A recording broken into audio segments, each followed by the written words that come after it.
नमो अरिहन्ताणं नमो सिद्धाणं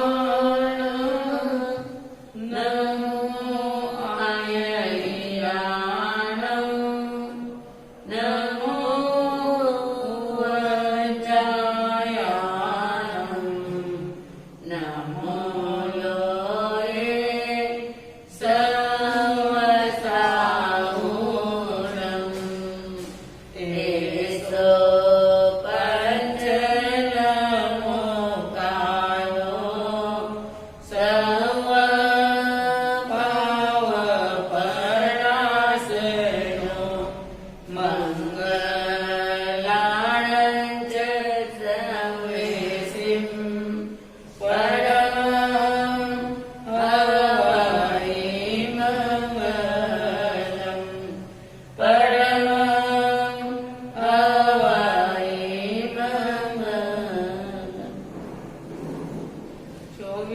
में अवतार महावीर कृष्णानंदन प्यारा प्रभु वीर को वंदन मेरा प्रभु वीर को वंदन मेरा उल्लासानंदन जय गुरुआनंद याद करे जग सारा बोलो श्रवण संग जयकारा बोलो श्रवण संग जयकारा जिन चरणों में हर साधक को मिलती थी सुख साता वो रत्न वल्लभ गुरु माता वो रत्न वल्लभ गुरु माता जहाँ साधु साध्वी श्रावक श्राविका तीर्थ है यह प्यारा तीर्थ को वर्णन मेरा तीर्थ को वर्णन मेरा तीर्थ को वर्णन मेरा जीवन है अनमोल इसे जो व्यर्थ गवाया करते हैं अपना कर्तव्य भुला कर वे पीछे पछताया करते हैं जो धर्म निभाते हैं अपना वे सदा सुख पाया करते हैं सच्चे अर्थों में जीवन को वे सफल बनाया करते हैं सफल बनाया करते हैं संसार सागर में भटकती हुई जीवन नौका को किनारे की ओर ले जाने वाली अनंत उपकारी पूज्य गुणी मैया के चरणों में वंदन। सूर्य बंधुओं, माताओं एवं बहनों, पर्वाधिराज पर्युषण पर्व का आज शिखर पर्व है, संवत्सरी महापर्व है, आज क्षमा पर्व है। इस क्षमा पर्व की, इस संवत्सरी महापर्व की हमें भक्ति करना है, साधना करना है, आराधना करना है और सभी को क्षमादान देने का एक संकल्प करना है, क्योंकि यह पर्व एक आत्मलक्ष्य पर्व है। आत्मा को ऊर्ध्व गति की ओर ले जाने वाला यह पर्वाधिराज पर्युषण पर्व है। आज का यह क्षमा पर्व है। तो सबसे पहले हम इस पर्व की भक्ति करेंगे एक गीत के माध्यम से। यो मंगल पर्व महान लायो संदेशो यो मंगल पर्व महान लायो संदेशो घर घर में हर्ष अपार लायो संदेशो घर घर में हर्ष अपार लायो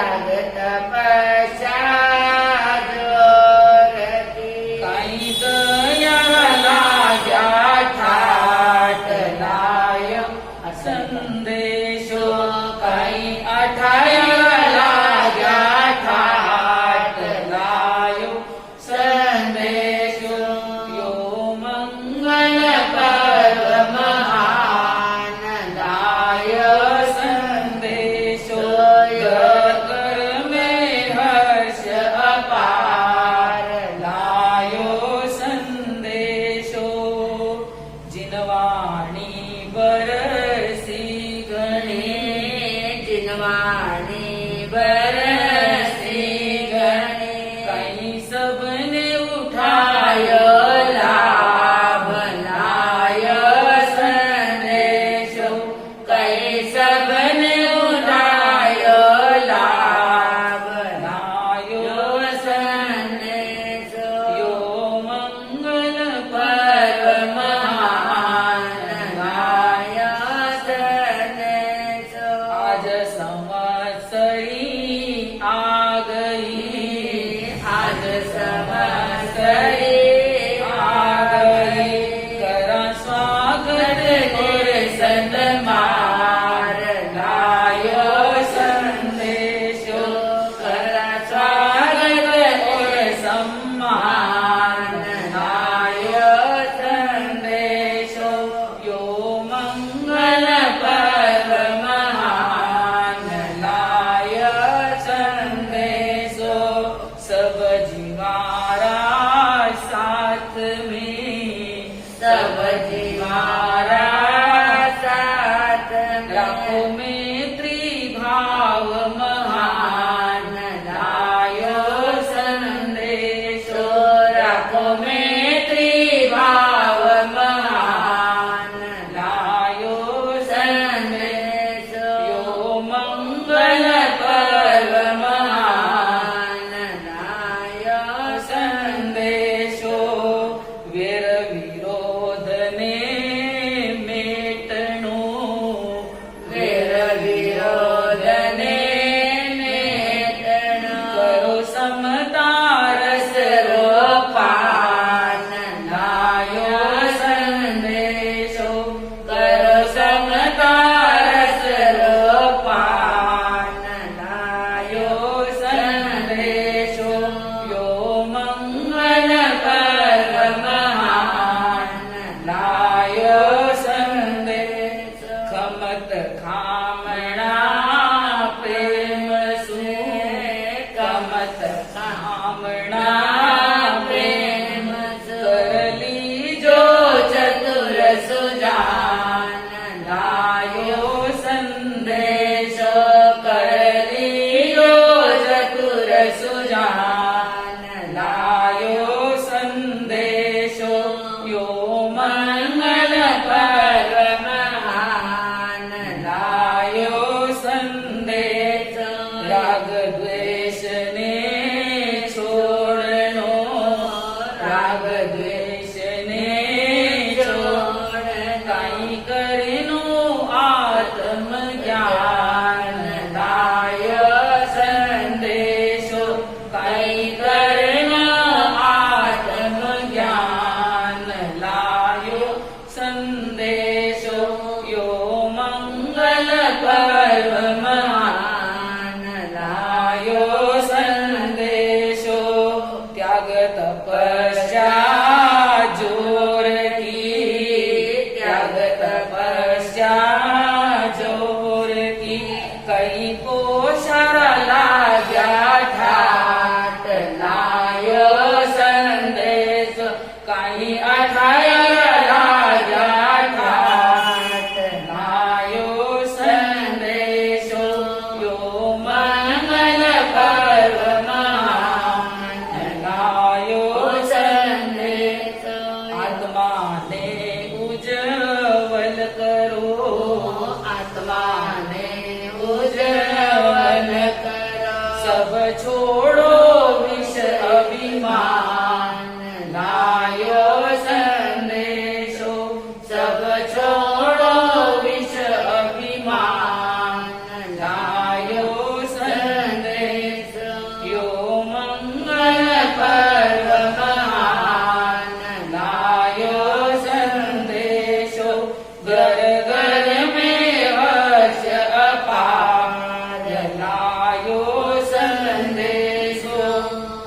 परिवादिराज परिश्रम पर्व का यह शिखर पर्व क्षमा पर्व है।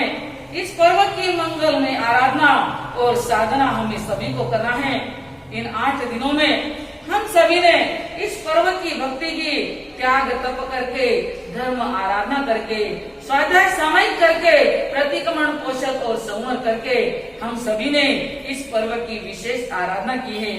आज का ये महापर्व संवत्सरी महापर्व है। आत्मा को ऊर्ध्वगमन करवाने वाला, ऊर्ध्व गति की ओर ले जाने वाला यह महापर्व है। इस पर्व को हमें अपने जीवन में किस प्रकार से आत्मसात करना है, उसकी प्रेरणा देने वाला यह मंगलमय दिन है। आज का हमारा विशेष जो विषय है वह है करो क्षमा का प्रण।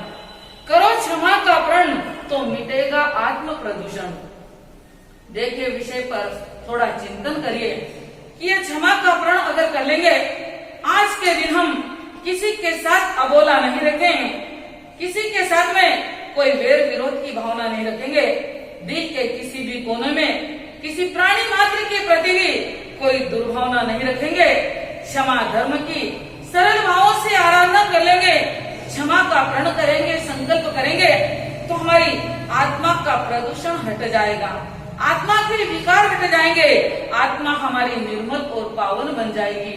और जब आत्मा निर्मल बनेगी, पावन बनेगी, विकारों से, विषय से रहित बनेगी, कषायों से रहित बनेगी, तो आत्मा धीरे धीरे क्या होती जाएगी, ऊर्ध्वगमन करती जाएगी, ऊंची गतियों में जाएगी और लास्ट में यह मोक्ष तक भी जरूर पहुंच जाएगी। तो आज के दिन का यही महत्वपूर्ण विषय है कि हम सभी को आज के दिन क्षमा का प्रण करना है, किसी के साथ कोई वेर विरोध नहीं रखना है, क्योंकि आज का यह दिन है वेर के विसर्जन का, वेर का विसर्जन और क्षमा का सर्जन करना है, क्योंकि बताया गया है क्षमा वीरस्य भूषणम। क्षमा कौन कर सकता है? जो शूरवीर होता है वही क्षमा रूपी गहने को धारण करता है, वही क्षमा करता है। जो कायर होता है, जो अज्ञानी होता है, वो अकड़ करके बैठता है और इस दिन भी अपने क्षमा धर्म की साधना पूर्ण रूप से नहीं कर पाता है, क्योंकि वेर के दावानल को अगर खत्म करना है, वेर के दावानल को समाप्त करना है, तो क्षमा मेघ के समान होती है। मेघ अगर बरस जाए तो जंगल की अग्नि जिसको दावानल कहते हैं वो भी क्या हो जाती है, शांत हो जाती है।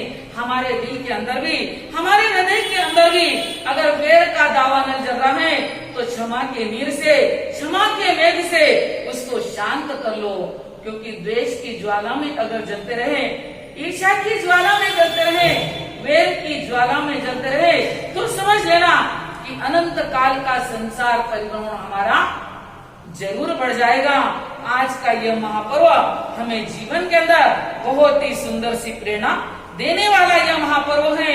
इस पर्व के अंतर्गत बताया है कि संसार में हम रहते हैं, समाज में रहते हैं, एक दूसरे के साथ में बोलने सुनने का मौका भी आ जाता है, कभी कहा सुनी भी हो जाती है, लेकिन आज के दिन उन समस्त बातों को हमें क्या कर देना है, भूल जाना है और सभी के साथ में अंतर हृदय की पवित्र भावना के साथ में खमत खामना कर लेना है।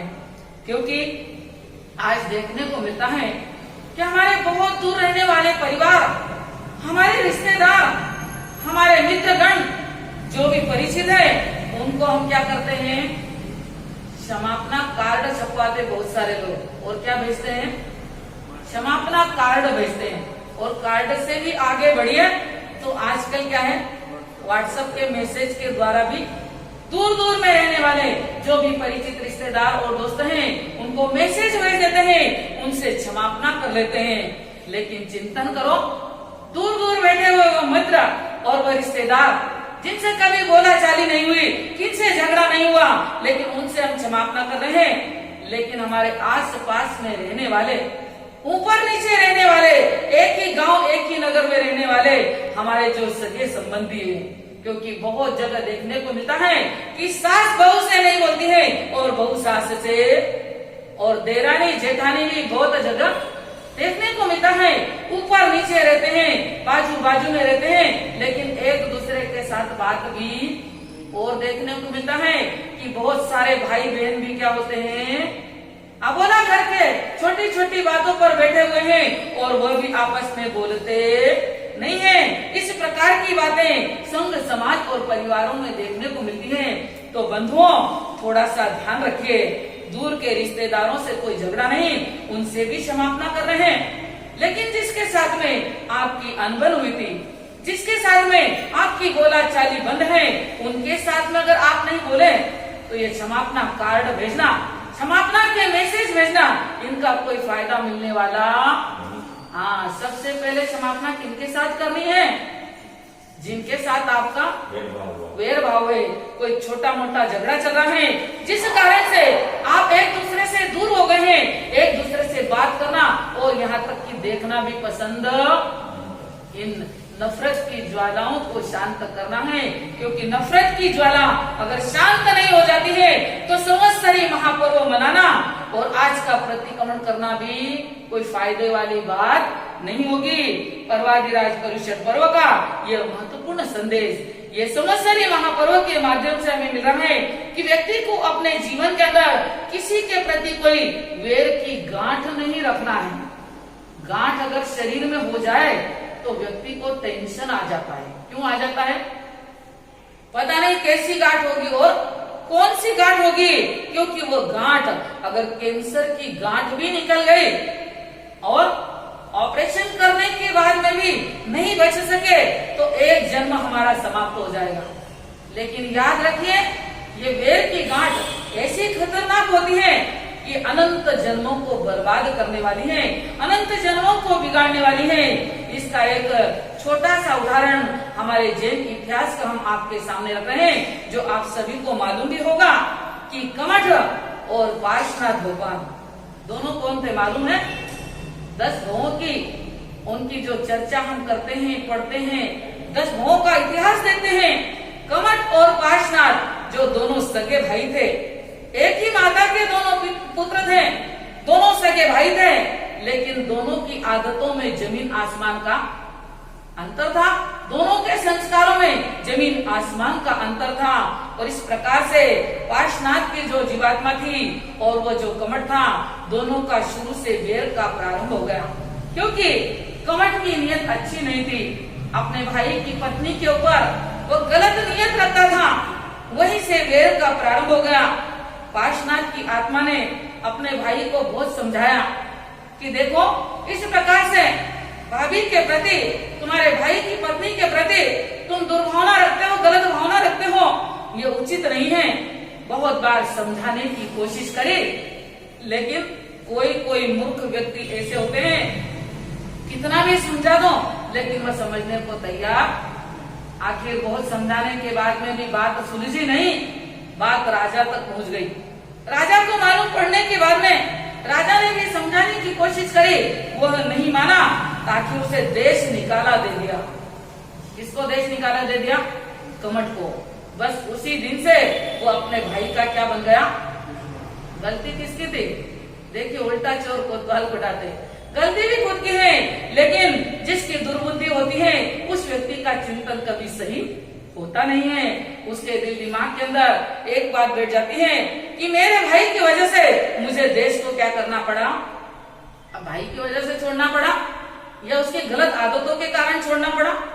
वो तो आप समझ ही गए किस कारण से उसे बाहर निकलना पड़ा। वह चला जाता है और गुस्से में निकल गया। उसके बाद वह सन्यासियों के वहां पर जाता है, स्वयं भी सन्यासी बन जाता है और सन्यासी बन करके क्या करता है? अपने कार्य में तल्लीन बन जाता है। पार्श्वनाथ का जीव जो बहुत ही सरल आत्मा है, उसको मालूम पड़ता है कि मेरा भाई सन्यासी बन चुका है, तो मन में विचार आया कि मेरे भाई ने संसार को छोड़ करके सन्यास को अपना लिया है, मैं भाई के पास में जाऊं, अगर उसका दिल दुखा हो तो क्षमा याचना कर लो, उनके दर्शन कर लो, उनको प्रणाम कर लो। देखो, जिस भाई ने गलत बर्ताव किया उसके प्रति कितनी पवित्र भावना है इस आत्मा की, और वो वहां पर पहुंच जाते हैं। जैसे ही पार्श्वनाथ वहां पर पहुंचते हैं, पार्श्वनाथ के प्रथम भाव की बात बता रहे हैं। पार्श्वनाथ भगवान तो 10वें भाव में बने, वह जीवात्मा कमठ का भाई वहां पर पहुंच जाता है। वहां पहुंचने के बाद में कहते हैं, भाई आपकी सुख साता तो हुए। जैसे ही वहां पर अपने सगे भाई को सामने देखा कि उसका वैर जागृत हो गया। हालांकि अकेला वह वेर की ज्वाला में जगा था। जैसे ही भाई नीचे झुकता है प्रणाम करने के लिए, एक बड़ा पत्थर उठाकर उसके सिर के ऊपर क्या करता है, सिर पर डाल देता है और वहीं पर उनका प्राणांत। लेकिन समभावों में गए, समभावों के साथ में भाई के प्रति कोई वेर विरोध की भावना उनके दिल में नहीं थी और वह आत्मा वहां से आगे चली जाती है। और इस प्रकार से कमठ का जीव भी जिंदगी भर वेर की ज्वाला में जलता रहता है। 10 भावों का वर्णन तो बहुत लंबा चौड़ा है, लेकिन 10 भावों में हमें देखने को मिला कि पार्श्वनाथ की जीवात्मा हमेशा उच्च कुल में या तो मनुष्य रूप में जन्मी या देवलोक में गई, और ये कमठ का जीव हमेशा कभी सांप बनता रहा, कभी शिकारी बनता रहा। इस प्रकार से वेर विरोध के कारण से, गलत भावनाओं के कारण से हमेशा हमेशा ये दुर्गति के अंदर जाता रहा। और हर जन्म में पार्श्वनाथ की जीवात्मा जहाँ भी मिलती उन्हें मारने का प्रयास किया और कई जन्मों में इन्हें मार डाला। इस प्रकार से ये 10 भाव के कथानक बहुत ही रोमांचित कर देने वाला यह कथानक है। कमठ और पार्श्वनाथ, इनकी परंपरा 10 जन्मों तक चलती है। अब चिंतन यहाँ पर ऐसा करना है कि कमठ का जीव वेर की ज्वालाओं में जलता रहा और उसका अनंत काल का संसार परिभ्रमण क्या हो गया है, बढ़ गया। अभी भी वह संसार में भटक रहा है। लेकिन हमारे 23वें तीर्थंकर प्रभु पार्श्वनाथ, वो आत्मा भी कहाँ है, सिद्ध बुद्ध और मुक्त बन चुकी है। वो आत्मा परमात्मा बन चुकी है। कैसे बनी परमात्मा, कि हर जन्म में कमठ ने उन्हें तकलीफ दी, उन्हें दुख दिया, उन्हें मारा, लेकिन हर समय उनके दिल की भावना कैसी थी, क्षमा की भावना, सरलता की भावना, समता की भावना। इस कारण से पार्श्वनाथ तो भगवान बन गए, परमात्मा बन गए। लेकिन कमठ जो हर जन्म में द्वेष की ज्वाला में जलता रहा, उसका अनंत काल का संसार परिभ्रमण क्या हो गया। विचार करिए, कमठ द्वेष की ज्वाला में जलता था। अगर पार्श्वनाथ की जीवात्मा भी उनके साथ में वैसी ही बन जाती कि मैं भी बदला लूंगा, अगर ये भावना उनके दिल में रह जाती तो आज वो 23वें तीर्थंकर के पद पर विराजित होते क्या, नहीं होते। तो चिंतन करिए हमारे इतिहास के इस उदाहरण पर कि हम भी दिल के अंदर क्षमा की भावना को प्रवाहित करें। अगर क्षमा की भावना रही तो हम तो अपना संसार परिभ्रमण कम जरूर कर सकते हैं। अगला इंसान अगर न माने तो उसका भव भ्रमण क्या हो जाएगा, जरूर बढ़ जाएगा। लेकिन हमें अपने जीवन के अंदर इस वेर की परंपरा को कभी भी आगे बढ़ाना नहीं है। आज संवत्सरी महापर्व है। आज का पर्व हमारे परीक्षा का पर्व है। यूनिवर्सिटी की परीक्षा के अंदर तैयारी करके आज हमें सम्मिलित हो जाना है, क्योंकि इतने 7 दिनों की साधना और आराधना हमने कर ली है।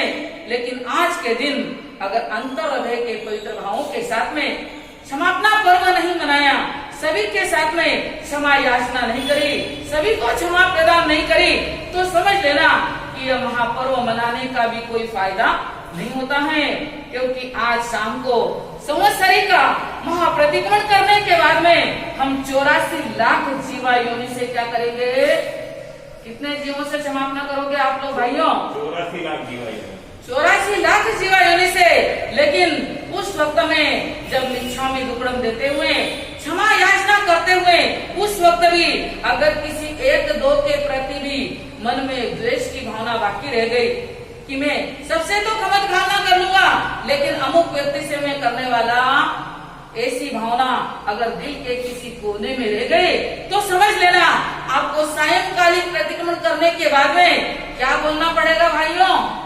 84 लाख तो बोलते ही हो, लेकिन किसी के प्रति अभी भी आपके दिल में कोई दुर्भावना है, कोई वेर है, कोई द्वेष की भावना है, तो आपको बोलना होगा कि 84 लाख में से 4-5 को छोड़कर, कितने को छोड़ना भाइयों, 2 को छोड़ना है, कितने को छोड़कर क्षमा याचना करना है।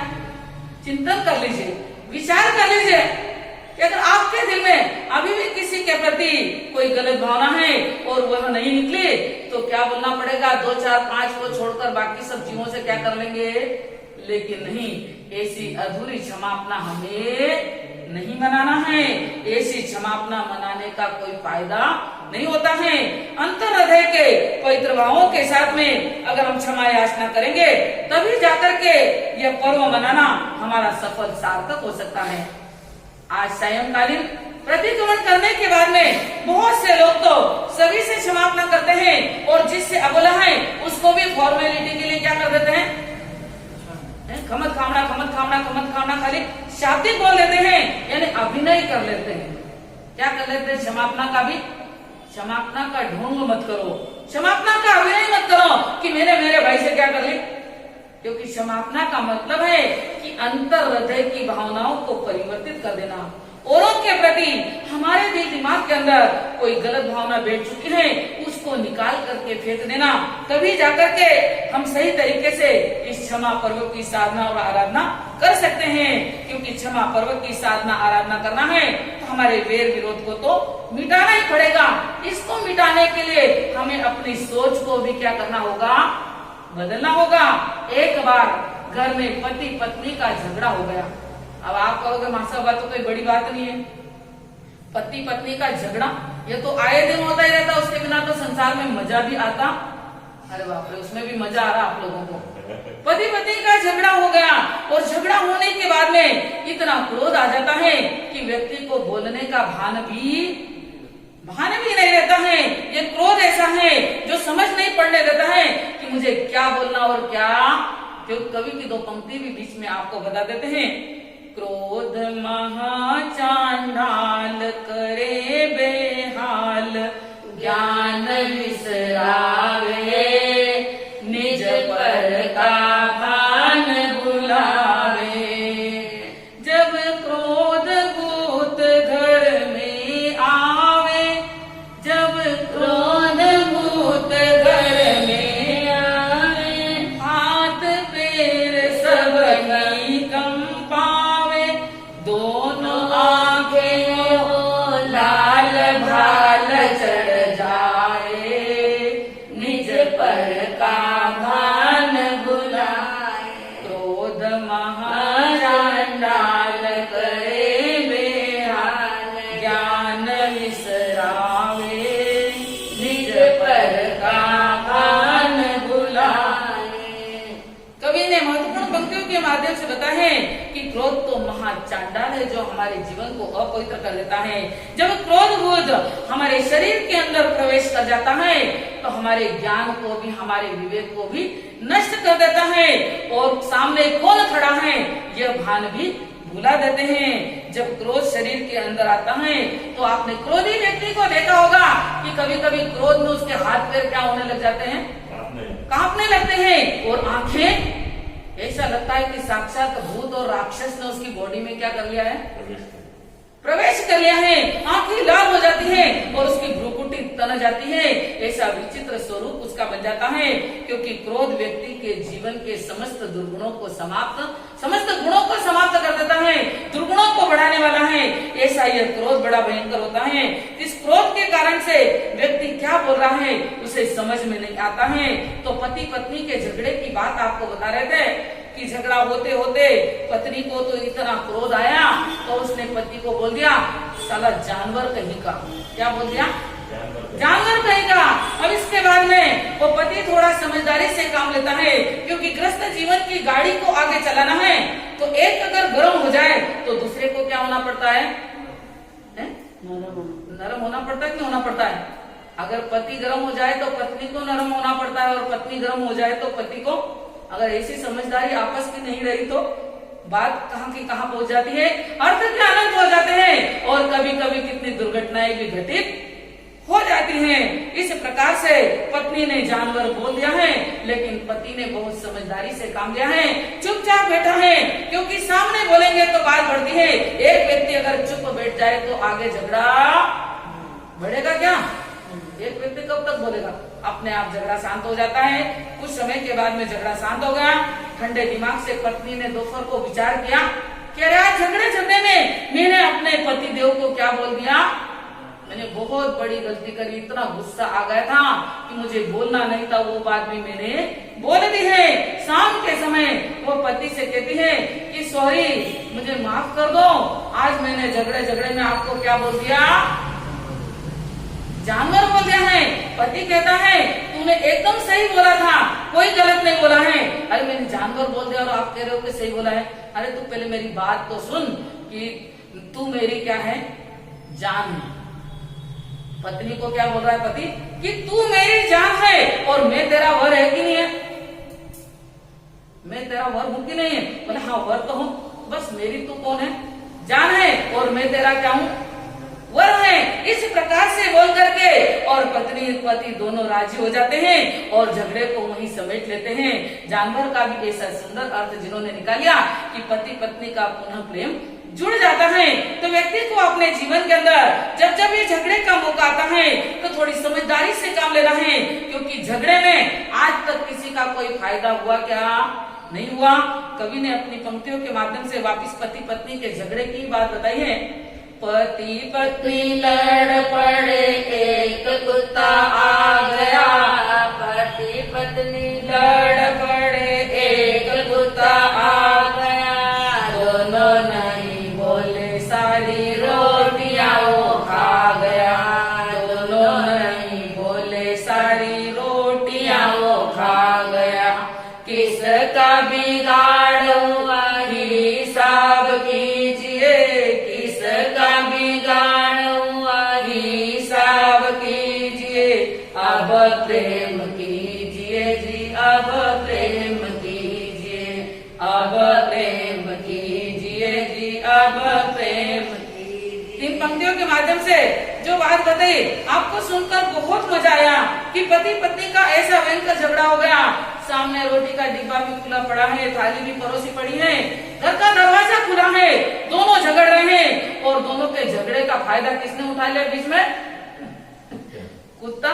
कुत्ता घर में घुस गया, वो दोनों तो आपस में लड़ रहे हैं, दोनों क्रोध में मरे हुए हैं। कुत्ते को आते देखा तब भी दोनों इतने गुस्से में थे कि कोई भी भगाने को तैयार, ओके मेरे को क्या करना है, और वो बोले मेरे को क्या करना है। और इस बीच में कुत्ता आकर के जिम गया, सारा भोजन कर गया, सारी रोटियां वो खा गया। अब आप विचार करो पति का नुकसान हुआ या पत्नी का नुकसान हुआ, किसका हुआ, अरे दोनों का ही नुकसान हुआ। घर दोनों का है, संसार दोनों का है, परिवार दोनों का है और भोजन भी दोनों का है, दोनों का नुकसान हो गया है। लेकिन थोड़ी सी अगर समझदारी रखते तो यह नुकसान नहीं होता। इस प्रकार से हमारे जीवन के अंदर भी छोटे छोटे प्रसंग बनते रहते हैं, प्रतिकूल परिस्थितियां बनती रहती हैं। अगला व्यक्ति कुछ भी बोले लेकिन उस वक्त में अगर थोड़ी समझदारी से काम लेंगे तो ये झगड़ा आगे बढ़ने से क्या हो जाएगा, जरूर रुक जाएगा। महात्मा बुद्ध के जीवन की छोटी सी बात आपको बताएं कि महात्मा बुद्ध भी एक बहुत ही महापुरुष बड़े हो चुके हैं। ऐसे महापुरुष थे जो क्षमाशील महापुरुष थे, जिनकी प्रशंसा चारों तरफ फैली हुई थी। एक बार एक युवक ने सोचा ये महात्मा की प्रसिद्धि चारों तरफ फैली हुई है, मैं इनसे क्या करूं, थोड़ी बात करूं, इनकी परीक्षा लूं। देखा कितने क्षमाशील हैं, कितने पानी में है मालूम पड़ जाएगा, क्योंकि बड़े बड़े संत महात्माओं को भी परीक्षा की घड़ियों से गुजरना होता है। इसके बाद में महात्मा बुद्ध जा रहते हैं, वह युवक घर के सामने जाकर के बैठ जाता है और गालियों की बौछार चालू कर देता है बिना वजह से और बिना कारण से वह गालियों की बौछार कर रहा है। बंधुओं विचार करो, आपके घर के द्वार पर कोई आकर बैठ जाए और गालियों की बारिश चालू कर दे तो आप क्या करोगे, क्या करोगे भाइयों। वो एक गाली देगा तो आप कितने दोगे, दो दोगे, वो दो देगा तो ईट का जवाब आप पत्थर से देंगे, बहुत होशियार है आप। लेकिन देखिए महात्मा बुद्ध जिनके द्वार पर आकर वो युवक बैठा है, गालियों की बारिश कर रहा है, लेकिन महात्मा बुद्ध तो शांत बैठे, एकदम शांति से बैठे हैं, मंद मंद मुस्कुरा रहे हैं। वो युवक गाली दे रहा है, गालियों की पूरी लंबी चौड़ी लिस्ट लेकर आया है, बहुत सारी गालियां लगातार देता जा रहा है। गालियां देते देते देते देते आधा घंटा पौन घंटा बीत गया, गालियां डबल डबल बार भी वह बोल रहा है, लेकिन महात्मा बुद्ध तो एक बार भी एक शब्द भी बोले। अब अकेला व्यक्ति कितनी देर तक बोलेगा, इतनी सारी गालियां बोलने के बाद में आखिर वो थक जाता है, चुप बैठ जाता है और उसके बाद में महात्मा बुद्ध से कहते हैं, अरे मूर्ख, तेरे को मैंने इतनी सारी गालियां दी हैं, गूंगा होकर के बैठा है, एक शब्द नहीं बोलता है, क्या तेरे को बोलना नहीं आता क्या। महात्मा बुद्ध ने कहा, भैया तेरा गाली देने का प्रोग्राम पूरा हुआ क्या। बोले, अरे मैंने इतनी सारी गालियां तुमको दे दी, तुम कुछ भी नहीं बोल रहे हो। तब महात्मा बुद्ध कहते हैं कि तुम्हारी गालियों का स्टॉक खत्म हो गया, बोल लिए वो गालियां। तब मेरी बात सुनो, कि तुमने इतनी देर तक गालियां दी है। बोले हाँ गालियां दी है क्योंकि मैं तुम्हारी परीक्षा लेने आया था, लेकिन तुमने एक शब्द भी नहीं बोला। तो महात्मा बुद्ध ने कहा कि भाई मान लीजिए कि आप संसार में रहते हैं, समाज और परिवार में रहते हो, कभी कोई प्रसंग बने, कोई निमित्त बने तो आप किसी को उपहार भी देते हो। तो बोले उपहार तो हम जरूर देते हैं, समय समय पर गिफ्ट देना ही पड़ती है, कोई पर्व, कोई त्योहार, कोई कार्यक्रम हो हम उपहार देते हैं, हम भेंट देते हैं। तो भाई आज मेरे घर पर आकर के आप क्या देने आए थे? गालियों का उपहार देने आए थे, लेकिन मैंने तुम्हारी एक भी गाली स्वीकार। आपने किसी को कोई चीज गिफ्ट दी है, भेंट दी है, अगर उसने भेंट नहीं ली तो वो चीज किसके पास रहेगी? मैंने आपको पेन दिया है गिफ्ट में, आपने नहीं लिया तो किसके पास रहेगा? उसी प्रकार से तुमने इतनी सारी गालियां दी भैया, लेकिन मैंने उसको स्वीकार, तो गालियां किसके पास रह गई? तेरे पास रह गई भैया, मेरा तो कोई नुकसान नहीं हुआ। यह बात जब महात्मा बुद्ध ने कही, वह युवक पानी पानी हो जाता है। महात्मा बुद्ध की क्षमा भावना को देख करके वो पिघल जाता है, उनके चरणों में गिर करके क्षमा याचना करता है कि सचमुच में आप क्षमाशील महापुरुष हैं, आप मेरी गलतियों के लिए मुझे माफ कर दीजिए। बहुत सारी गाली गलौज करके मैंने कितने कर्मों का बंधन कर लिया होगा। इस प्रकार से व्यक्ति के जीवन के अंदर क्षमा के गुण को अपनाना बहुत जरूरी है, क्योंकि छोटे छोटे से निमित्त भी मिल जाए तो व्यक्ति को क्रोध आ जाता है। एक सम्राट के जीवन की बात बताते हैं, जो बहुत बड़े सम्राट थे, बहुत उदार थे, बहुत न्यायप्रिय थे, बहुत दयालु थे, प्रजा का पूर्ण ध्यान रखते थे, सभी की सार संभाल करने वाले एक महासम्राट थे। सारे गुण उनके जीवन में थे, लेकिन एक ही दुर्गुण था, और वह दुर्गुण ऐसा था कि थोड़ी सी भी कोई प्रतिकूल बात सामने आ जाए तो स्वयं का वो कंट्रोल नहीं कर पाते, तुरंत उत्तेजित हो जाते, तुरंत उन्हें क्रोध आ जाता था। यह आदत उनको खुद को भी मालूम थी कि मेरे जीवन की यह सबसे बड़ी गलती है, मेरे जीवन का यह दुर्गुण है, उन्हें अच्छी तरह से मालूम था, लेकिन उसका कंट्रोल करना बहुत मुश्किल हो जाता है। क्योंकि व्यक्ति अगर कंट्रोल करना नहीं सीखे तो आगे बहुत समस्या उत्पन्न हो जाती है। गाड़ी चलाना सीख ले, लेकिन चलाना सीखने के साथ उसको ब्रेक लगाना नहीं सीखे तो मजा आ जाएगा? अरे क्या मजा आ जाएगा, राम नाम सत्य भी हो जाएगा एक दिन। ब्रेक लगाना भी सीखना पड़ता है।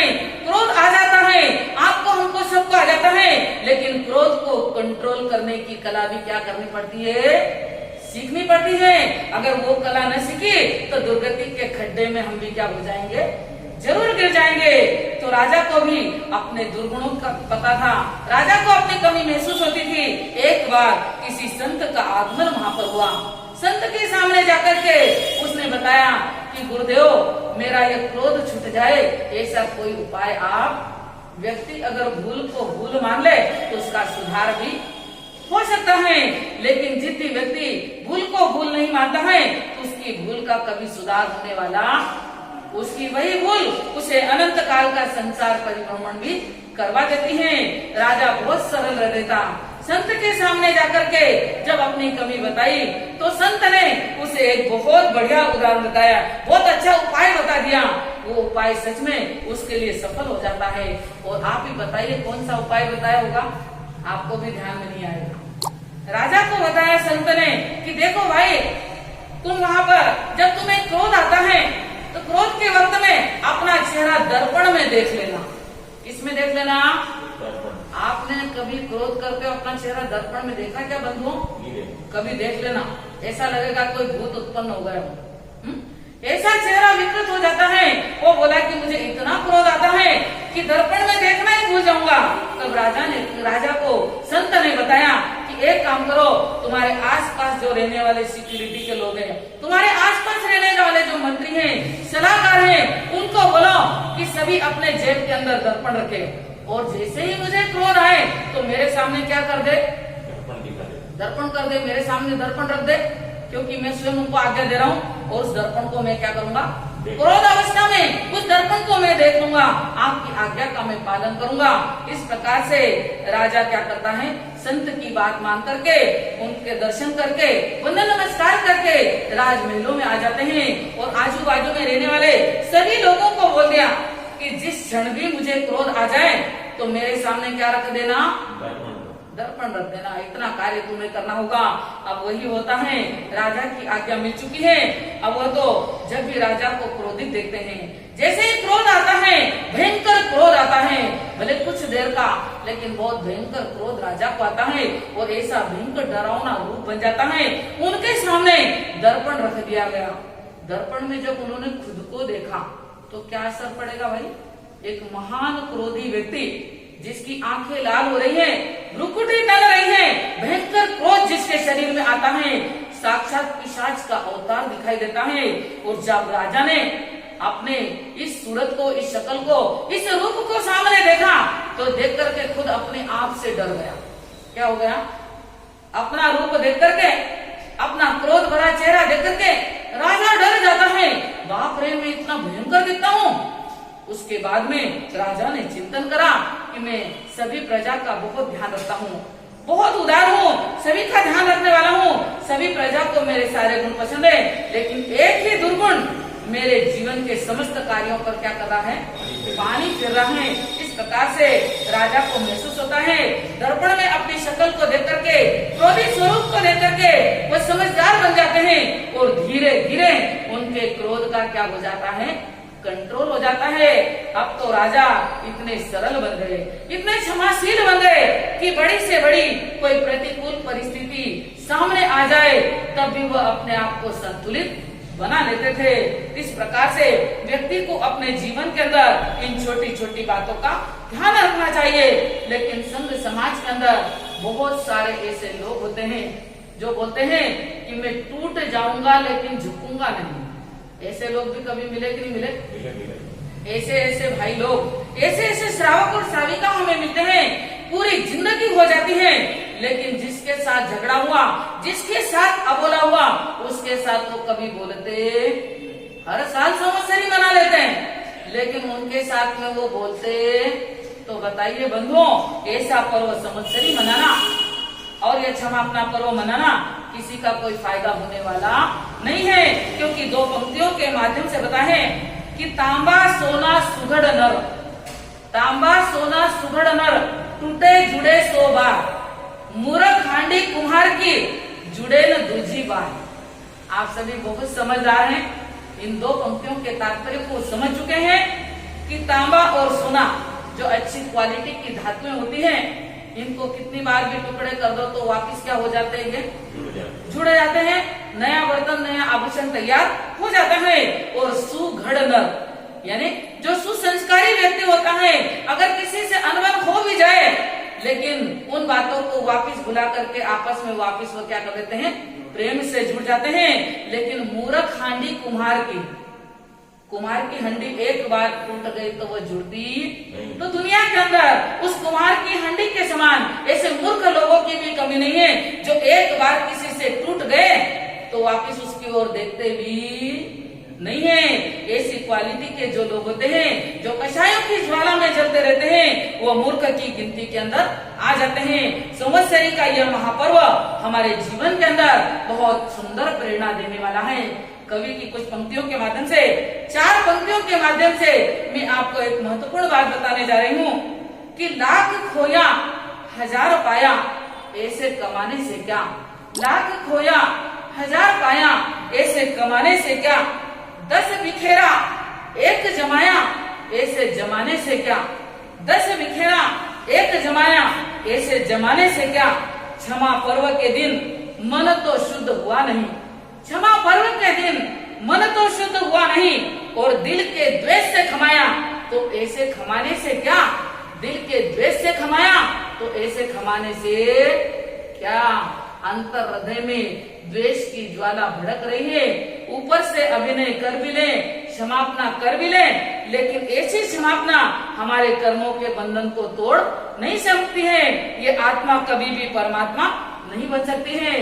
क्योंकि आज के दिन बताया गया है कि सभी श्रावकों को, समस्त श्राविकाओं को, साधु संतों को अंतर हृदय को पवित्र बना करके, द्वेष को हटा करके क्षमापना करना है। अगर क्षमापना नहीं करेंगे तो दुर्गति में जाने का मौका आ जाएगा। आज के दिन का हम आपको महत्व बताने जा रहे हैं कि दिल के द्वेष के साथ खमत खामना करोगे और मान लो देवलोक में भी चले गए तो वहां भी हल्की क्वालिटी के देव बनोगे, असुर कुमार नामक देव बन जाओगे। आपको इतिहास का यह जीवंत उदाहरण हम बताने जा रहे हैं। राजा उदयन का नाम आप सभी ने दिया है, क्योंकि साधु वंदना के माध्यम से भी हमारी बहुत सी माताएं बहनें और भाई पढ़ते हैं, उन पंक्तियों को हम दोहरा लेते हैं। वलिराय उदयन दियो बने गणराज। तो देखिए राजा उदयन का उदाहरण इस बड़ी साधु वंदना के अंदर भी पढ़ते हैं कि राजा उदयन ने अपनी समस्त संपत्ति और साम्राज्य का मालिक अपने भाणजे को बना दिया, जबकि उनका बेटा भी था और उनके बेटे का नाम क्या था? अभिची कुमार। अपने जन्म दिए गए बेटे को साम्राज्य और सत्ता नहीं दी और किसको दे दी? आप भी ऐसा करते हो क्या कभी? नहीं, आप ऐसा नहीं करोगे। लेकिन राजा उदयन बहुत ही ज्ञानी आत्मा थे, बहुत विवेकवान सुश्रावक थे। उन्होंने विचार किया कि साम्राज्य के इस जाल के अंदर मुझे अपने बेटे को नहीं फंसाना। कैसी निर्मल भावना है कि मेरे बेटे को इस साम्राज्य के प्रलोभन में नहीं फंसाना है, इस माया जाल में नहीं फंसाना है। इसलिए समस्त साम्राज्य भाणेज को सौंप दिया और वह दीक्षित हो जाते हैं। जब साम्राज्य भाणेज को प्रदान कर दिया, सब कुछ उन्हें दे दिया, तो फिर उनके बेटे अभिची कुमार ने सोचा कि मैं फिर क्या करूंगा कंगाल होकर के जीने से। जब मुझे राजा बनने का मौका ही नहीं मिला तो मैं भी क्या कर लूं, दीक्षा। तो राजा उदयन के बाद में किन्होंने दीक्षा ले ली? अभिची कुमार ने भी दीक्षा ले ली। दीक्षा तो ले ली है, लेकिन मन में पिता के प्रति गलत भावना है। क्या भावना है? ऐसे कैसे मेरे पिता हैं जिन्होंने भांजे को साम्राज्य दे दिया और मैं उनका अंगजात हूँ, मैं उनका बेटा हूँ और मुझे उन्होंने राज्य सत्ता नहीं दी, राज्य गति नहीं दी। इस कारण से अपने पिता के प्रति द्वेष की भावना उनके जीवन के अंदर बनी रही और जीवन भर बनी रही। हालांकि वो साधु बन गए थे। क्या बन गए थे? उदयन राजा भी उदयन मुनि बन गए और अभिची कुमार भी अभिची मुनि बन चुके थे। दोनों ही संत बन चुके थे, चोला बदल चुका था, लेकिन दिल दिमाग के अंदर पिता के प्रति नफरत की भावना थी। हर साल संवत्सरी महापर्व भी मनाते, पिता पुत्र आमने सामने भी आते, एक दूसरे से खमत कामना कर लेते, लेकिन अभिची कुमार के दिल दिमाग के अंदर जो द्वेष का दावानल चल रहा था वह बिल्कुल भी शांत नहीं होता है। इस प्रकार से वो अपने पूरे जीवन तब संयम की उत्कृष्ट आराधना करते हैं, लेकिन दिल में अपने पिता मुनि के प्रति जो नफरत की भावना थी उसको समाप्त नहीं कर पाए। दिल के द्वेष के साथ खमत कामना करते रहे तो लास्ट में वो स्वर्गवास तो हो जाता है, देवलोक तो चले जाते हैं, लेकिन वहां जाकर के असुर कुमार देवता बन गए। कौन से देवता? असुर कुमार। जैसे मनुष्य में भी नीच जाति के लोग अलग होते हैं, उच्च जाति के लोग, ऐसे ही देवताओं के अंदर भी अंतर होता है। जो पुण्यात्मा होता है, जो उत्कृष्ट धर्म की साधना करता है, उच्च देवलोक में जाता है, और जो साधना आराधना में कपट जाल कर लेता है और ढोंग कर लेता है, वो देवलोक में गया भी तो नीच जाति का देवता बनने का मौका। तो अभिची कुमार देवता तो बना, लेकिन कौन सा देवता बना? असुर कुमार जाति का देवता बना, काले मुंह वाला देवता बना, जहाँ उन्हें नीच समझा जाता है, जैसे हमारे समाज के निम्न वर्ग को समझा जाता है, वहाँ भी उन्हें निम्न वर्ग का बनने का मौका मिला। असुर कुमार जाति के देवता तो बन गए हैं, नौकर देवता बन गए हैं, वहाँ देवताओं की गुलामी करनी पड़ती है और उनके आदेश का क्या करना पड़ता है? स्वर्ग लोक की बात बता दें कि अगर मालिक देवता और इंद्र के आदेश का पालन नहीं करे, अगर सभी काम करते करते एक कार्य भी अगर मालिक देवता का वो छूट जाए, अगर वो भूल जाए, तो उसे बहुत प्रताड़ना दी जाती है, गदा के प्रहार से उसे मारा जाता है। और देवताओं की गदा इतनी भारी होती है, इतनी हेवी होती है कि एक बार गदा से किसी देवता को मार पड़ जाए तो 6 महीने रोता है। कितने महीने तक रोता रहता है?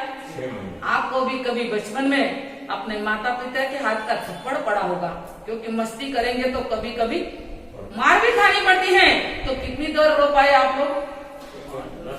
अभी भी संसार में समाज में कोई मर जाए तो क्या करना पड़ता है? कभी रोना नहीं भी आए तो क्या करना पड़ता है फॉर्मेलिटी के लिए भी। लेकिन कितने घंटे रोते हो? थक जाएंगे, 10-15 मिनट रो करके वापस चुप हो जाएंगे, फिर थोड़ा रिलैक्स होने के बाद वापस वो क्या करेंगे? वो सब देखने को सुनने को मिलता है इसी प्रकार से। लेकिन देवता को इतनी तकलीफ होती है मार पड़ने के बाद में कि लगातार 6 महीने तक वह क्या करता रहता है। बताओ कैसी दुर्दशा हो रही है देव बन के भी। ऐसे असुर कुमार देवता बनने का मौका क्यों आया कि खामड़ा तो कर रहे हैं लेकिन दिल के द्वेष को उन्होंने कम तो बंधुओं सावधान बन जाइए। संवत्सरी महापर्व का ये क्षमा पर्व हम मना रहे हैं और शाम को प्रतिक्रमण करेंगे। लेकिन प्रतिक्रमण के बाद में समस्त 84 लाख से क्षमा याचना करना है। किसी के प्रति कोई दुर्भावना हमें रखना नहीं है, क्योंकि 2 पंक्तियों के माध्यम से बता है कि काम क्रोध मद लोभ की जब तक मन में खान, काम क्रोध मद लोभ की जब तक मन में खान, मूर्ख पंडित दोनों एक समान। यानी जब तक हमारे दिल दिमाग के अंदर काम और क्रोध की ज्वाला भड़कती रहेगी, लोभ की ज्वाला भड़कती रहेगी, तब तक मूर्ख और पंडित में कोई अंतर, पंडित भी मूर्ख की गिनती में आ जाएगा। बहुत पंडिताई करता है, बहुत बढ़िया कथा वाचन करता है, बहुत बढ़िया शास्त्र सुनाता है, लेकिन अंदर में क्रोध की ज्वाला भड़क रही है तो पंडित और मूर्ख में कोई अंतर नहीं रह जाएगा। इसलिए ज्ञानी महापुरुषों ने कहा है कि आप अपने जीवन की समस्त गांठों को तोड़ करके मन को सरल बना लीजिए, क्योंकि मन को सरल बनाएंगे, सावधानी से इस पर्व की साधना आराधना करेंगे, वेद का विसर्जन कर देंगे तो ये आत्मा हमारी पावन बन जाएगी, निर्मल बन जाएगी। क्योंकि हमें अपने जीवन के अंदर इस आत्मा की बीमारी को दूर करना है, साथ ही शरीर की बीमारी को भी क्या करना है, दूर करना है कि नहीं करना भाइयों। शरीर स्वस्थ रहा तो ही क्या कर सकेंगे हम, धर्म साधना कर सकेंगे। क्योंकि जो क्रोधी व्यक्ति होता है उसे बहुत सी बीमारियां घेर लेती है। एक महत्वपूर्ण बात आपको हम बताने जा रहे हैं कि ABCD तो आपको सबको याद है, आपके छोटे छोटे बच्चों को भी क्या है ABCD तो याद है। A for attack, A for attack होता है, B for BP, C for cancer और D फॉर डिप्रेशन। आगे समझ में, A for attack, B for BP, C for cancer और D फॉर डिप्रेशन। ये चारों बीमारियां घर के अंदर देखने को मिलती, शायद ही कोई घर बाकी बचा हो।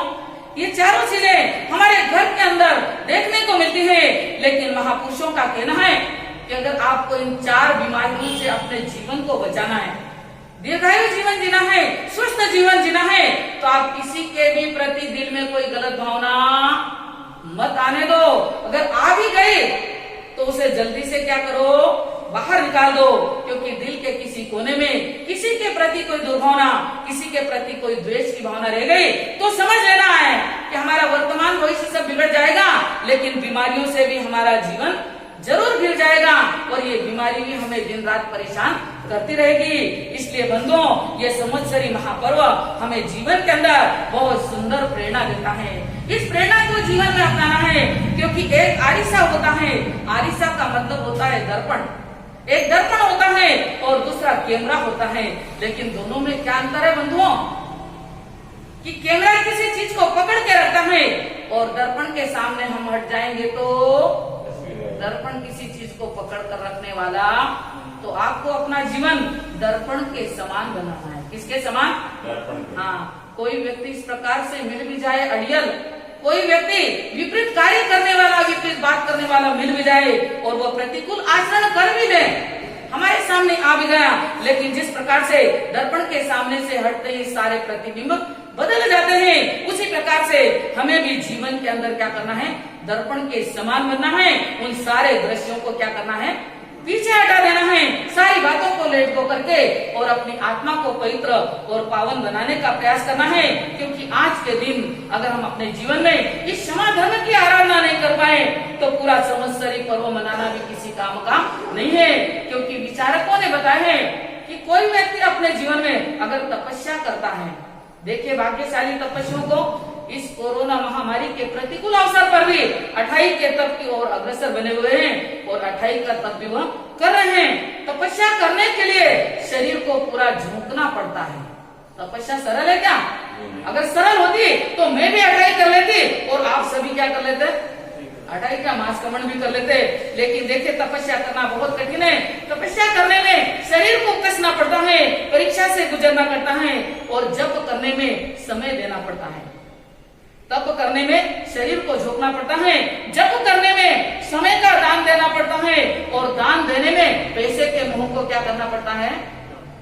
दान कैसे दोगे भाइयों, पैसे से मोह कम नहीं होगा। तो दान देने के लिए पैसे के महत्व को कम करना पड़ेगा, और कोई भी ज्ञान सीखने के लिए बुद्धि को रगड़ना पड़ता है। ज्ञान कोई ऐसे ही प्राप्त होने वाला नहीं है, ज्ञान सीखने के लिए बुद्धि को रगड़ना पड़ता है। लेकिन क्षमा याचना करने में आपको क्या मेहनत करनी पड़ेगी बंधुओं। न धन का दान देना है, न समय का दान देना है, न शरीर को कोई कष्ट देना है, सिर्फ तो मन को पवित्र बना करके, मन को हमारे प्रेममय बना करके, और सामने जितने भी लोग हैं, आजू बाजू जितने भी लोग हैं जिनसे बोला है, उन सबके साथ में हमें क्या कर लेना है, क्षमा याचना कर लेना। क्या लगा भाइयों आपका, कोई पैसा टका, कोई धन, कोई समय, कोई शरीर को झोंकना पड़ा, किसी को नहीं झोंकना पड़ा। ऐसा सरल सा प्यारा धर्म है जो अनंत पाप कर्मों के बंधनों को क्या कर देगा, तोड़ देगा। लेकिन इस सरल और पावन पर्व को मनाते हुए अगर ये भावना जीवन में नहीं आई, अगर क्षमा का प्रण नहीं करा, तो समझ लेना कि आत्मा का प्रदूषण भी कभी मिटने वाला, और आत्मा अगर प्रदूषित हो जाएगी, विकार ग्रस्त हो जाएगी, कसायों से ग्रस्त हो जाएगी, तो अनंत काल का संसार परिभ्रमण हमारा जरूर बढ़ जाएगा। इसलिए बताया जा रहा है कि आप अपने जीवन के अंदर इस क्षमा पर्व की आराधना करना चाहते हो तो मन को सरल बना लो, और मीठे शब्दों के साथ में क्या कर लो, क्षमा याचना कर लो। उसमें कोई धन पैसा लगने वाला नहीं। एक छोटी सी और बात आपको बतानी रह गई है कि वही पति पत्नी का झगड़ा, आप कहोगे माँ साहब बार बार बताओ, लेकिन पति पत्नी का झगड़ा तो संसार का चलता ही रहता है, रोज का आए दिन पति पत्नी का झगड़ा हो जाता है। झगड़ा इतना बढ़ गया कि गुस्से में पति घर से निकल पड़ा और चला गया। अब आजू बाजू के लोग तो क्या करते हैं, मजे लूटते हैं।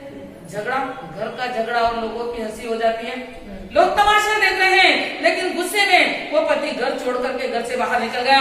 सारे के सारे लोग आए, बोले अरे तू कितनी मूर्ख है, कब से झगड़ा कर रही है। अगर उनके साथ में क्षमा याचना नहीं करेगी, उसको मनाकर वापस नहीं लाएगी, और कल से उसने गुस्से में सुसाइड कर लिया, तो तेरे 4 बच्चे हैं। कितने बच्चे हैं, बहुत नुकसान हो जाएगा। 4 बच्चों का पालन पोषण करना है, उनको संभालना है। छोटी छोटी बातों का इतना बाउंडर क्यों बनाते हो। अगर वो गुस्से में नाराज होकर के गांव के बाहर झाड़ के नीचे जाकर बैठ गया, तो जाकर के क्षमा मांग ले, उसे मनवार करके वापस घर पर लेकर के, बोले मैं क्यों लो, गलती तो उस निखल्ले आदमी की है, मैं क्यों बार बार क्षमा याचना करूं, मैं क्षमा नहीं मांगूंगी।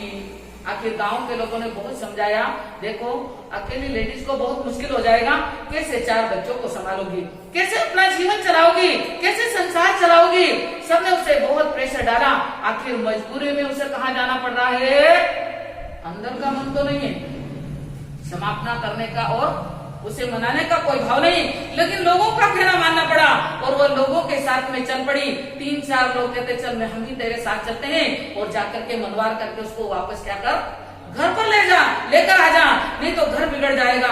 इस प्रकार से कुछ लोगों के साथ में पत्नी चल पड़ी है पति को मनाने के लिए। रूठ करके पति बैठा हुआ था, गुस्से में भर करके बैठा हुआ था। वहां जाकर के पत्नी कहती है कि चल अब तो घर चल। क्या बोल रही है, चल अब तो घर चल, क्योंकि झगड़ा कर लेगा तो घर में 4 बच्चे हैं, उनका पालन पोषण कौन करेगा। अरे नाश मिटे, कौन सी क्षमा याचना चल रही है, अरे नाश मिटे नालायक बदतमीज। एक तो झगड़ा करता है और गुस्सा खा करके यहाँ आकर के बैठ गए हैं। इस प्रकार से वो वहां पर बोल रही है चल ते मेरे हाथ जोड़ती, तेरे हाथ जोड़ती हूँ, अब तो घर चल। क्या बोल रही है, गालियां भी देती जा रहे हैं, ऊपर से क्या करती जा रही है, चल तेरे हाथ जोड़ लिए, अभी तो क्या कर, तू घर चल, मैं कोई नाक कटाकर नहीं आई। क्या बोल रही, नाक का बड़ा भारी सवाल हो जाता है, मैं कोई नाक कटाकर तेरे पास नहीं है मनवार करने। ये तो गांव के सब लोग पीछे पड़ गए, पुरुष प्रधान ये समाज है, इस कारण से मुझे मजबूरी में तुझे मनाने के लिए क्या करना पड़ा, यहाँ पर आना पड़ा। चल नीच कुत्ते, अब तो घर चल। वो 4 बच्चे जो घर में हैं, उनको क्या तेरा बाप पालेगा। चल मैं तेरे से माफी मांगती हूँ, अब तो तू घर चल। ऐसी बढ़िया माफी मांगी जा रही भाइयों, आप मत सीख जाना ऐसी बातें, क्योंकि माफी मांगना है तो क्या करना पड़ता है, कटु शब्दों का उपयोग नहीं करना पड़ता है। लेकिन वो इस प्रकार से गाली गलौज कर रही है और उसे बोल रही है कि चल अब तो घर चल। वो 4 बच्चों का पालन पोषण क्या तेरा बाप करेगा।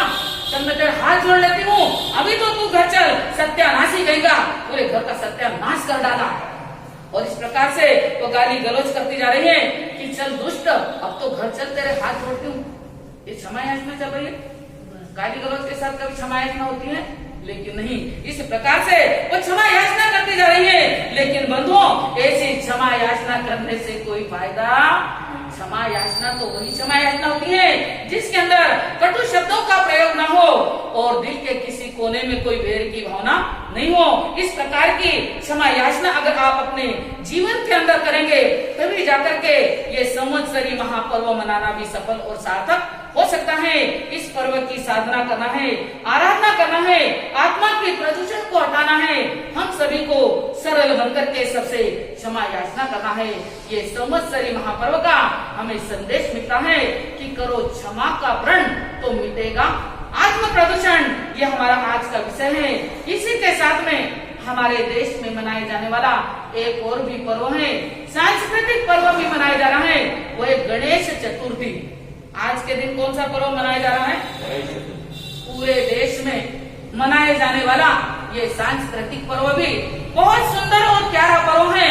लेकिन इस पर्व के पीछे छुपी हुई जो भावना है, इस पर्व के साथ में जो महत्वपूर्ण संदेश है, उसको अगर आप समझ लो तो समझ लेना कि गणेश जी की अर्चना करना भी क्या हो गया? नहीं तो गणेश जी बनाया, धूमधाम कर लिए, नाचना कूदना सब कार्यक्रम कर लिए, प्रभावना बांट दी, मिठाई बांट दी और ले जाके लास्ट में नदी में उसको क्या कर दिया? अरे नदी में डालोगे, तालाब में डालोगे तो अनंत जीवों की क्या हो जाएगी? हिंसा हो जाएगी। ये पर्व का क्या तात्पर्य है? सिर्फ उतना समझ करके अगर आप जीवन के अंदर उतार लेंगे तो आप स्वयं ही गणेश बन जाएंगे। इस सांस्कृतिक पर्व के पीछे छुपी हुई जो भी बात है आपको मालूम है कि यहाँ पर गणेश के पिता के बारे में बताया है कि उनके पिता कौन है? शिव शंकर और माता पार्वती है।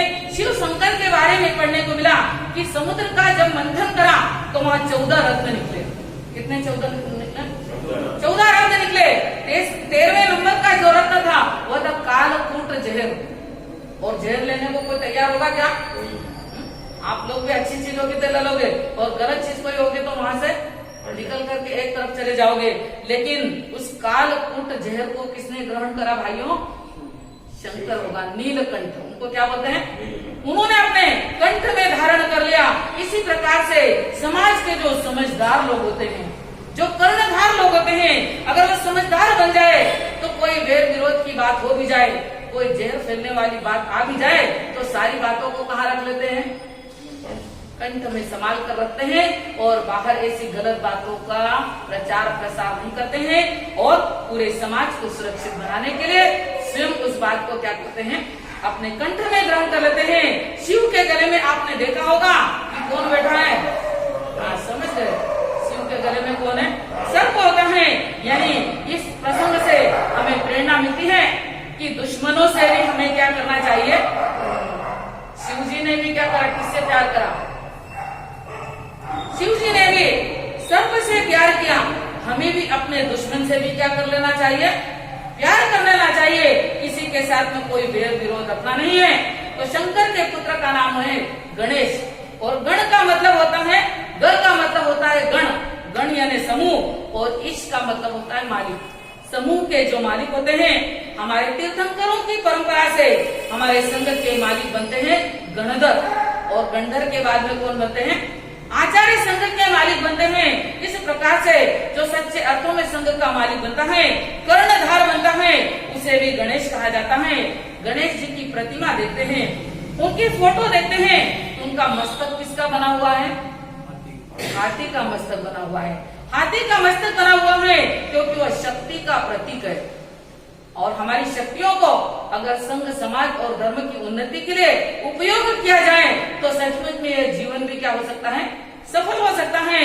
क्योंकि हाथी का मस्तिष्क यह शक्ति का प्रतीक होता है। हमें भी अपनी शक्तियों का सदुपयोग करना, अच्छे कार्यों में लगाना है। और हाथी की आंखें कितनी बड़ी बड़ी भाइयों? बहुत छोटी। आंखें ज्यादा बड़ी नहीं, कान बड़े होते हैं। आंखें बहुत छोटी छोटी होती है लेकिन सूक्ष्म दृष्टि और पेनी दृष्टि। हाथी की दृष्टि कैसी है? बहुत पेनी दृष्टि है और ऐसी पेनी दृष्टि है कि वो उस दृष्टि से सभी को क्या कर लेता है?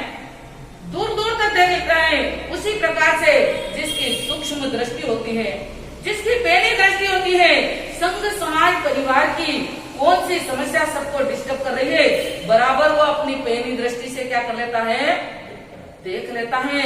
ऐसे सूक्ष्म दृष्टि वाले जो कर्णधार होते हैं, संघ समाज की समस्याओं को भी देख करके सुलझा सकते हैं। हाथी के कान बड़े बड़े होते हैं। कितने बड़े बड़े देखे ना आपको, हाथी तो आए दिन देखने को हमको मिलता ही है। हाथी के कान बड़े बड़े होते हैं।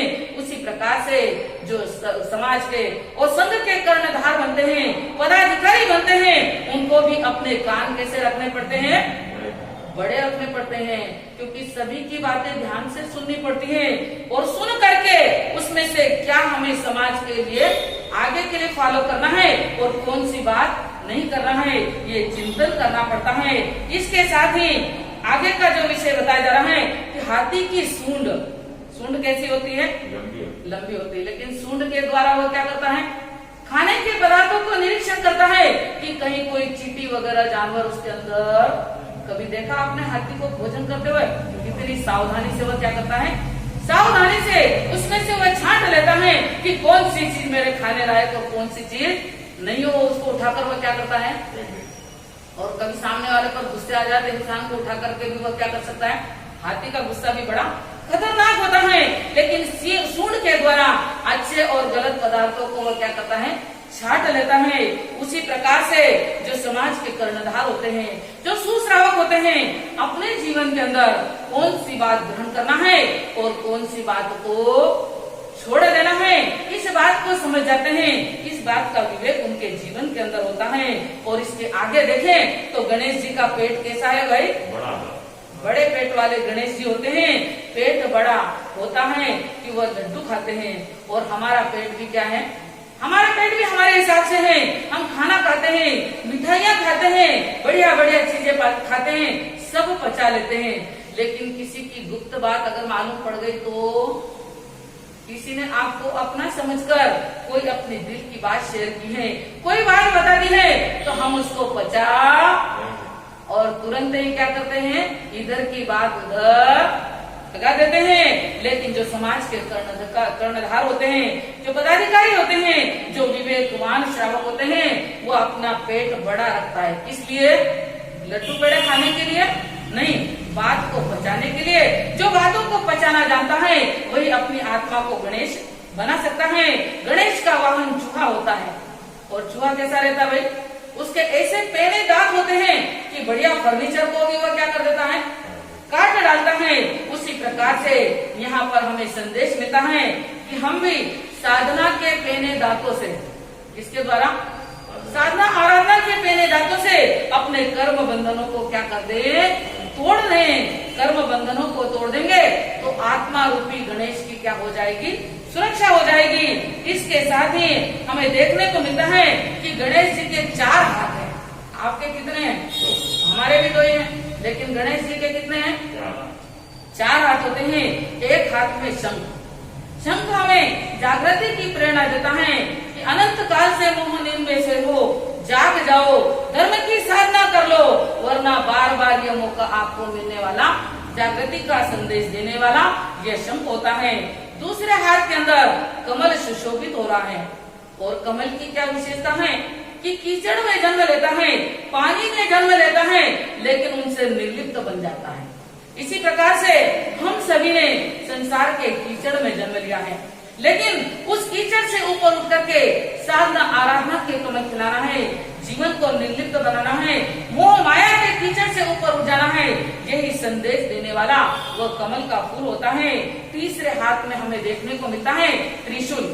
त्रिशूल देखा है ना आपने, त्रिशूल किसका प्रतीक है, त्रिशूल हमें प्रेरणा देता है इस मानव जीवन के अंदर ज्ञान, दर्शन और चारित्र्य की क्या कर लो, आराधना कर लो।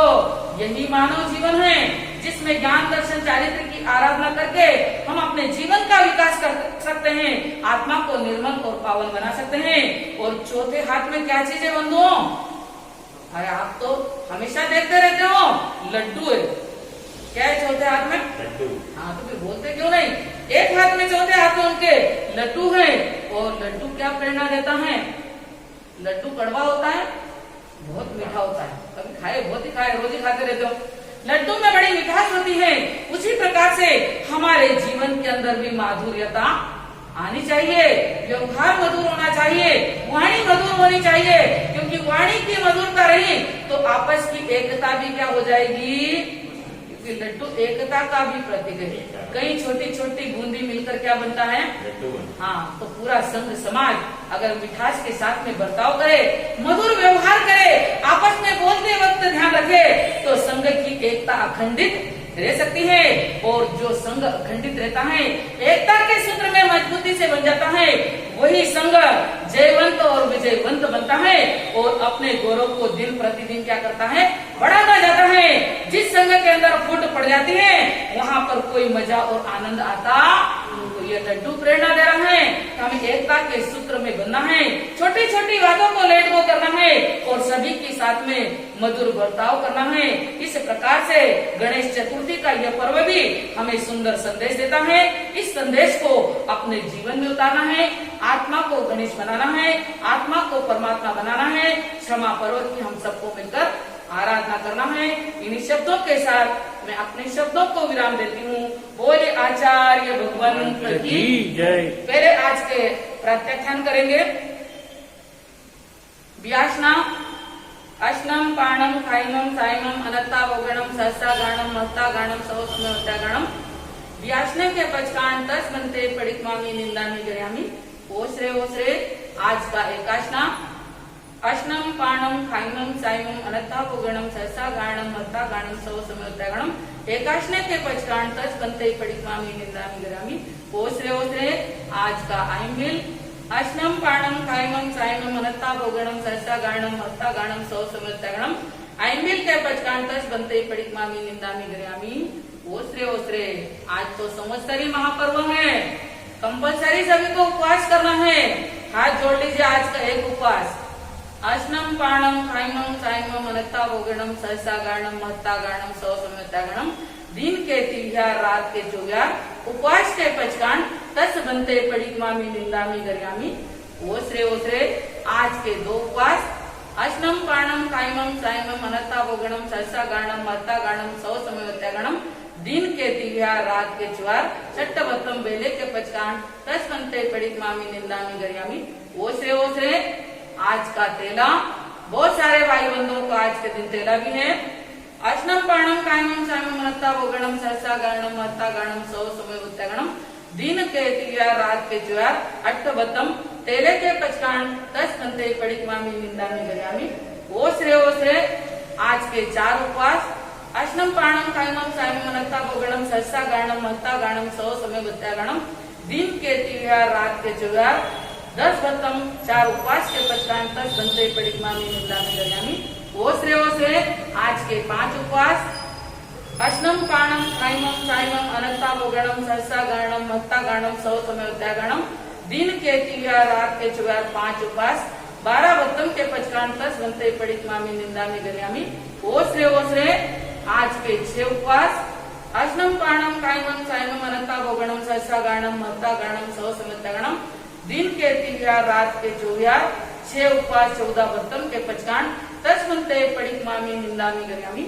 ओसरे ओसरे आज के 7 उपवास अश्नम पाणम खाइमम साइमम अनत्ता वोगणम सहस्रा गाणम महत्ता गाणम सवस्मता गाणम दिन के तिहार रात के चौगार 7 उपवास 16 पर पचकान तस बनते पड़िकमामी निंदामी गयामी। ओसरे ओसरे आज के 28 के पचकान, क्योंकि बहुत सारे हमारी भाई बहनों ने श्राविकाओं ने श्रावकों ने 28 तक किया है, उनको बहुत बहुत साधुवाद देते हैं। कोरोना महामारी की इस विषम परिस्थितियों के अंदर भी मनोबल को मजबूत बना करके आप जो तपस्वी भाई बहनों ने तपस्या की है, उनकी शूरवीरता को हम बहुत बहुत धन्यवाद देते हैं। आज के 8 उपवास के पचकान अश्नम पाणम खाइमम साइमम अनत्ता वोगणम सहस्रा गाणम महत्ता गाणम सवस्मता गाणम दिन के तिहार रात के चौगार 8 उपवास 18 के पचकान तस बनते पड़िकमामी निंदामी गयामी। ओसरे ओसरे तपस्या करने वालों को धन्यवाद धन्यवाद, सहयोगी परिवार को धन्यवाद धन्यवाद, तपस्या की प्रेरणा देने वाले महासती मंडल की जय हो जय हो।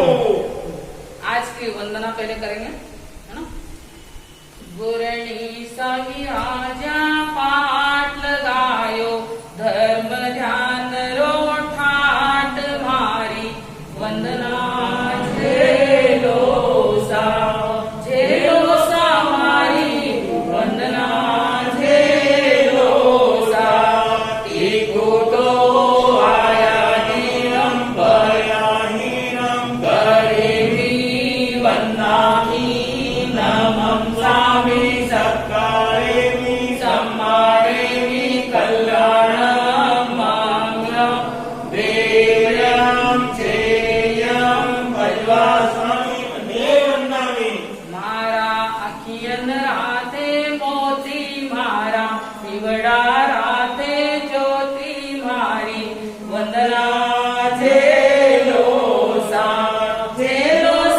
मारी वंदना जेलो सा टीको तो आया हीनम गरीबी वंदामि नमं सामि सत्कारेमि सम्मानेमि कल्याणं माङ्गलं देयं चेयं भजवा स्वामी देवनामी गुरुवर आनंद रो दरबार पायो जिनवाणी रो सार मारी वंदना जेलो सा मारी वंदना जेलो सा टीको तो आया हीनम हीनम करेमि वंदामि नमं सामि सत्कारेमि सम्मानेमि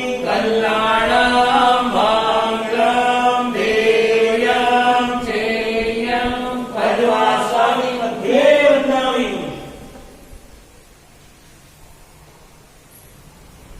सिद्धार्थ का राज दुलारा माँ कृष्णा का नंदन है।